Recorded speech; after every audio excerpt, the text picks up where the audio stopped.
সুখ হচ্ছে ভেতরের সুখ।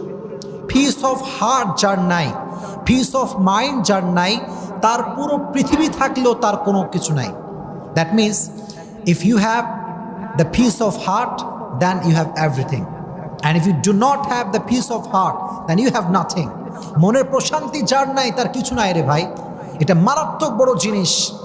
এই জন্য যারা মানুষকে কষ্ট দেয় তাদের মনের প্রশান্তিটা হারিয়ে যায়। কাউকে কষ্ট দেবেন না। আমি সবাইকে হাত জোর অনুরোধ করছি, আর আমাকে শুনছেন পর্দার আড়াল থেকে যে মায়েরা বোনেরা শুনছেন, সবার কাছে দুটো হাত জোর করে বলছি, কখনো কাউকে কষ্ট দিবেন না। নিজে ভেঙে চুরে চুরমার হয়ে যান, নিজে কষ্ট পেয়ে ভেঙে শেষ হয়ে যান, কাঁদেন, আল্লাহর কাছে দাঁড়ান, তাহাজ্জুদ পড়েন, সেজদায় কান্না করেন, নিজে শেষ হয়ে যান, মানুষকে কষ্ট দিবেন না। এটা বড় মারাত্মক বড় একটা অপরাধ। এটা আমরা ফিল করি না, আমাদের ভেতরে